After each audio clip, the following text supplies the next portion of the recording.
I'm Charlie Mato-Toyela with Blue Bear Flutes, and of course our website, bluebearflutes.com. I always mention at the beginning of every video, and sometimes I have people ask me, what's your website? Anyway, we also have our Instagram. Don't forget to check it out, please, because there is so much stuff going on with our Instagram, which is also Blue Bear Flutes, as well as here on YouTube. We have countless videos, not just this one, on making and playing Native American flutes, and some other things too, so you might want to check us all out. Anyway, today's video is kind of a easy, quick answer to a very common question that I get, and it is, what flute is right for me? I mean, we get that question on so many different levels. I've made other videos on answering this question that I get. However, today's answer is a little bit more specific to fingering sizes, size of the flute itself, and I'll give you a sound sample of each one of them. So just to give you an idea of what I'm talking about, myself, typically Blue Bear Flutes mouthpieces are about, say, 4 inches, give or take. I mean, from the time that the sound hole begins right here, which is an absolute important piece of the flute, that's where the sound comes from, until you get up here, is about 4 inches. Now, our smaller flutes in the past have been a little different sized, but today they're typically about 4 inches. So, that having been said, the distance from the mouthpiece to the fingerings for a flute player doesn't really matter too much, as long as it's not way out here that you're going to be playing. And typically, that's not the case with anyone's flutes.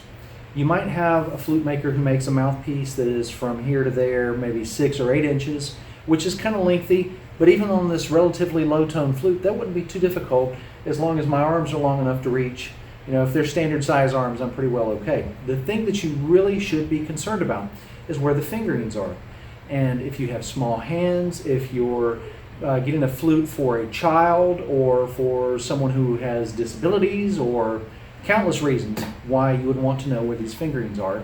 And that's what we're going to talk about. So just keep in mind, Blue Bear Flutes, typically our mouthpieces are about 4 inches from the sound hole here to the mouthpiece, which is a relative size. It's kind of not long, not short. It's kind of a good size. It makes a nice looking presentation, is what I really think anyway. So that having been said, we're going to start off with a low D flute, which is one that I've got other videos. You might have seen the video of my son, Flutes for Small Hands. Back when he was 10 or 11, we made a video where he picked up each one of the flutes, and you could kind of see what it looked like on the scale of, say, a 10-year-old. He also played each of them so that you could hear what he could sound like, which is really good. We're going to do something similar today, but today I'm going to give you some measurements, and it's just me. So this hopefully will answer the last set of questions you could possibly ever have about which flute is right for me. So starting off with a low D flute, the low D flute's about 24 inches long. I know this because countless times I've been asked this question, and of course when we make them, they're usually about 23 or 24 inches long, somewhere in there. So 23, 24 inches. The thing that you really want to know about with the low D flute is not the distance from the mouthpiece to the first fingering, which is about 10 or 10 and a half inches.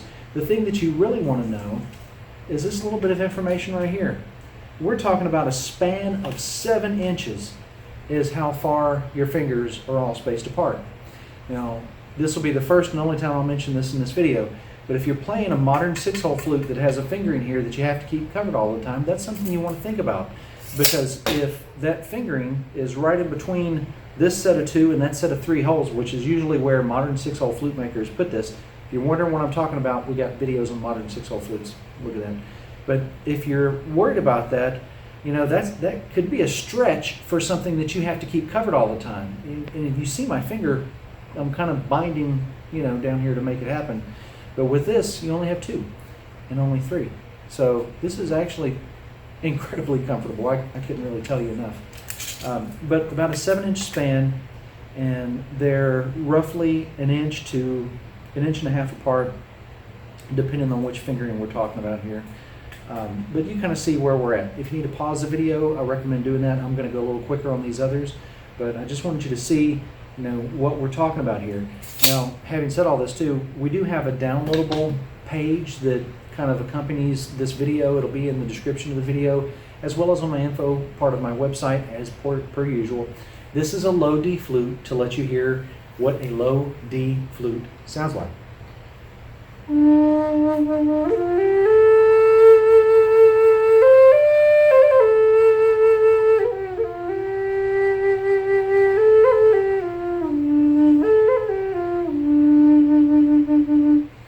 of you say, well, that's the sound I really want to play, and it may be, but historically less accurate to more accurate.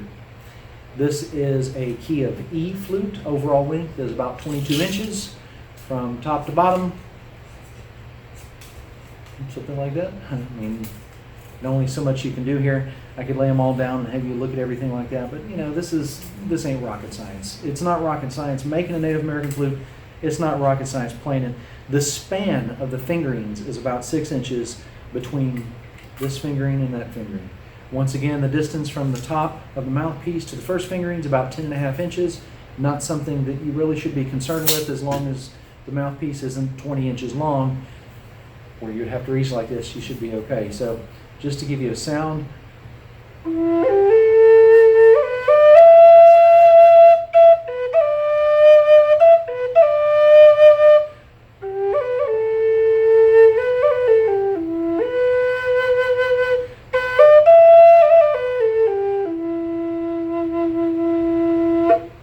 One of my favorite flutes, as you can probably tell. And then we move on to our F-sharp flute. And the F-sharp flute, just to give you an idea of the length overall, is about 19 and a half, 20 inches, somewhere in that ballpark. The fingerings starting from the mouthpiece is about 9.5 inches to the first fingering. Once again, you know, if the mouthpiece is only about this long, you know, you can kind of backtrack through this and figure it all out. It's pretty simple. But to go to the next level, the span of fingerings run about 5.5 inches from the first one to the last one, and you know, still about 1 inch to 1.25 inches a piece is what you're looking at on the spacing between the fingerings. It's not that far. I mean, when you open your hand, it's actually covering roughly 1 inch to 1.25 inches. So that's why a lot of times I recommend the F-sharp flute.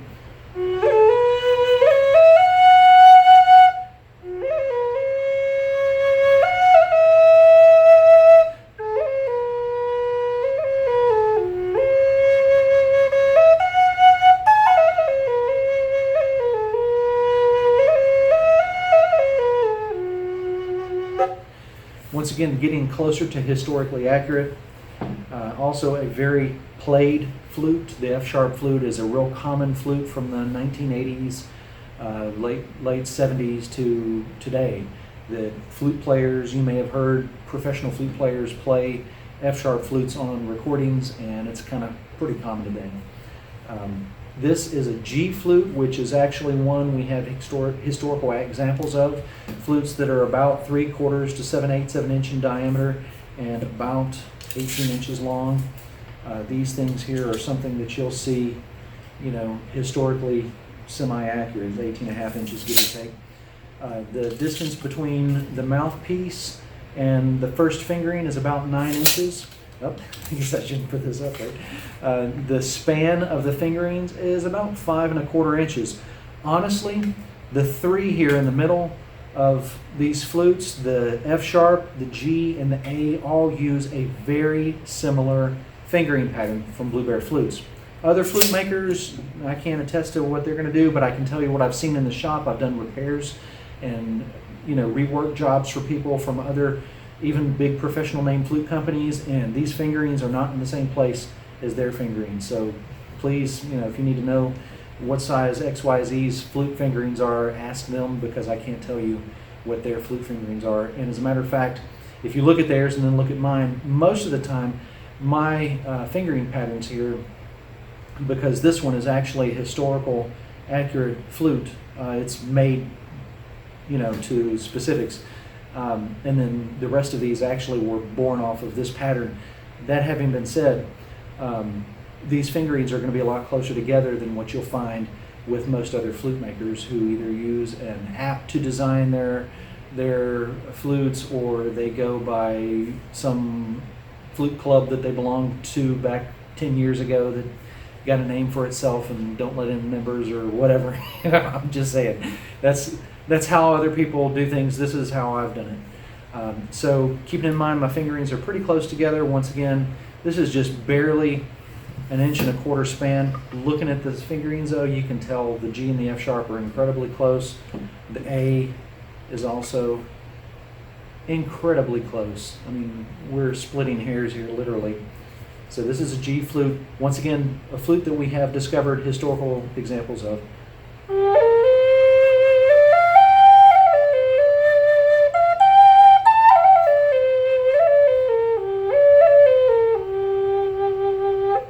So it's a really good sounding flute, and I think that's probably enough said about that. This is a key of an A flute. This is something that if you follow a flute teacher online, or if you go to a flute club or a flute circle, then this is probably one that they had subscribed to you, or prescribed to you, depending on which side of the game you're looking at. The overall length of the A flute that Blue Bear Flutes makes is about 17.5 inches.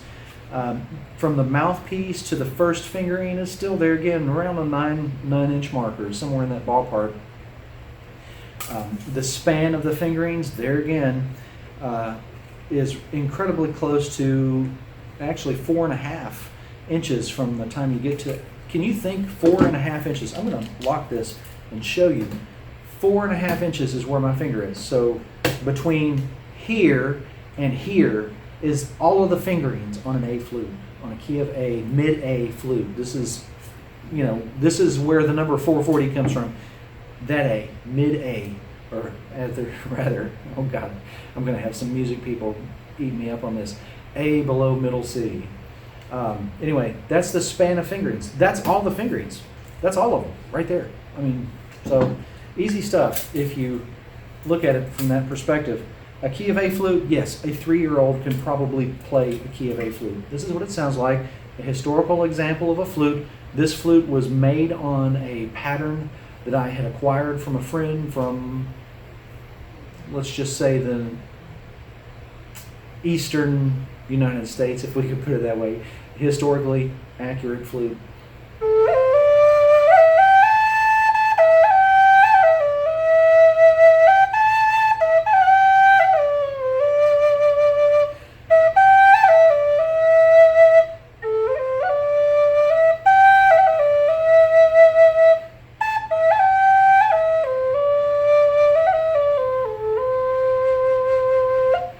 Beautiful sounding flute. Some people might say it sounds too high, some people might say it sounds too low.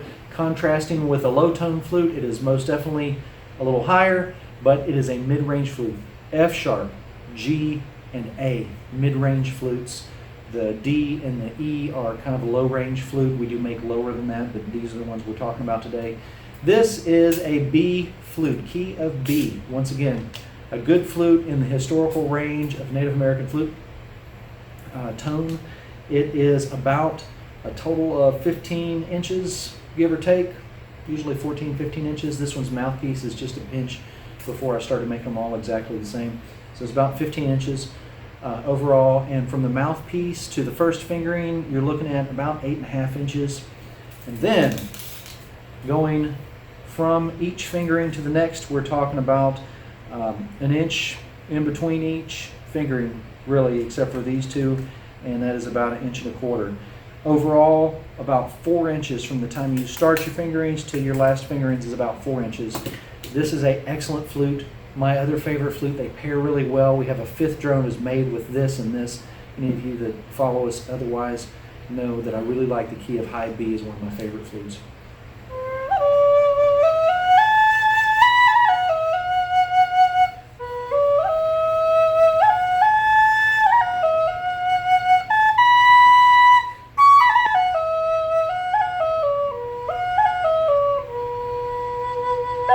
It's got a kind of sweetness to the sound that you just can't get anywhere else. That's one of my favorite flutes. I will carry B's around with me everywhere I go. E's are absolutely fantastic. B's, just really something else. They really speak to me. So this is a C flute overall length. I'm going to make the measuring tape just a little bit longer so that you can see what it's going to be like with about a 4-inch mouthpiece, 3 or 4 inches. The overall length of a C flute is about 14 and a half inches, give or take, from the time you hit the mouthpiece. Once again, I'm shooting over the top a little bit because this one's not one of our common ones today. It's just one of my Western Cedar key of C flutes that I had on hand. Until you get to the first fingerings, about 7.5 inches, and the span of fingerings is under 4 inches. From the time you start here until you get here, they're all about 1 inch apart, except for the space in between the 2 and 3. But we're talking 3 3/4 of an inch. 3 3/4 of an inch. That is so tiny that we're talking about. Such a beautiful flute, and one of our most popular ones. You know, I don't know if it's because people associate this C with a piano or what have you, but honestly, this is not really like more along all the white keys on the piano is not. This is a C minor, not C major. All these are in minor pentatonic scales.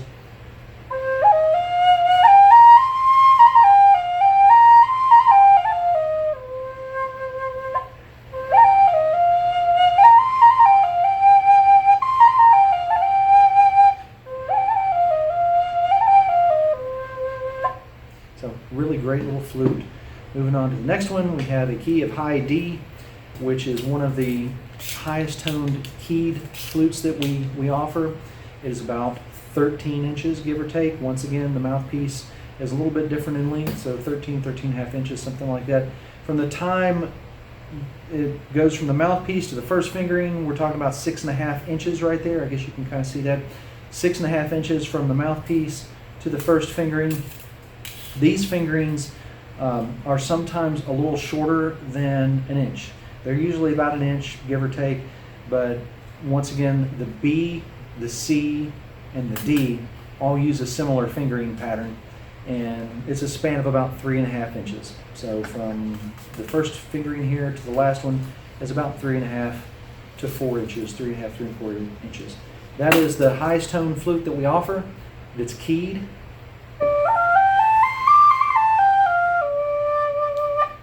And it's a great sounding flute. It's one that we sell a lot of because people want a keyed flute, but they don't want to pay too much money. Higher tone flutes cost less, and lower tone flutes cost more. These are quicker and easier to make. Those are harder and take more time. I mean, it's part of the deal.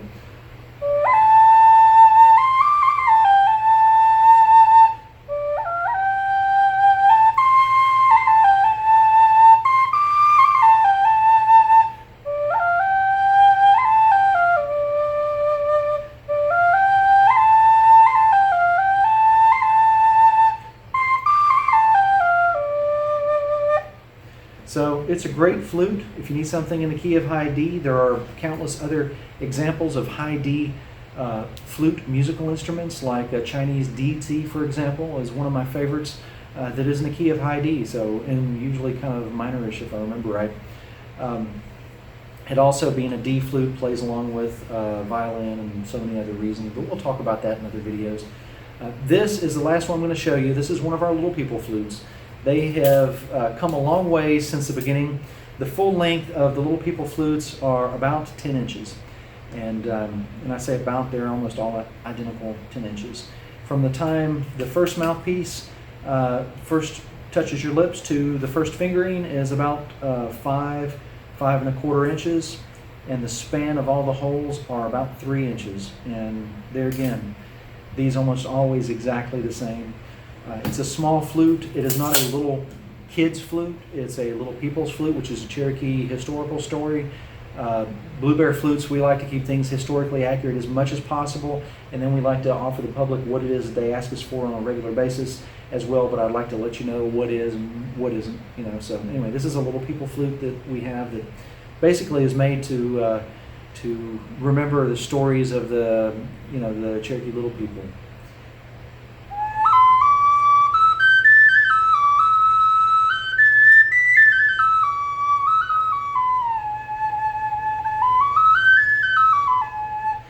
I'm not going to tell you that it's keyed to a specific key. They're usually very close to the key of A, but it may be a flat, it may be a sharp, it could be a B, it could be a B or D, it could be a lot of things.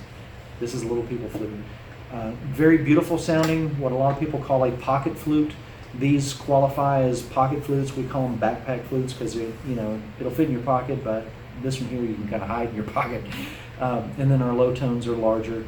The larger the flute, usually the lower the tone, the smaller the higher the tone. A lot of this you kind of figure out in this video. But anyway, I hope this helps you out a lot. Don't forget to check out that downloadable printable paper because it'll help you if you're trying to figure if your fingers are going to match this. What I just showed you should really confirm everything you need to know, but if you need to have it there in hand, there's something you can print out. Don't print it if you don't need to because I hate wasting paper. Anyway, once again, Charlie Mato-Toyela signing out for Blue Bear Flutes and bluebearflutes.com. Please make sure you check us out on our website, lots of resources, and our Instagram, like I say, beautiful pictures, things that my wife usually takes pictures of or does or whatever, and sometimes we do contests on there as we do here, sometimes on YouTube. But please check out Blue Bear Flutes. We hope to see you again really soon. Y'all take care.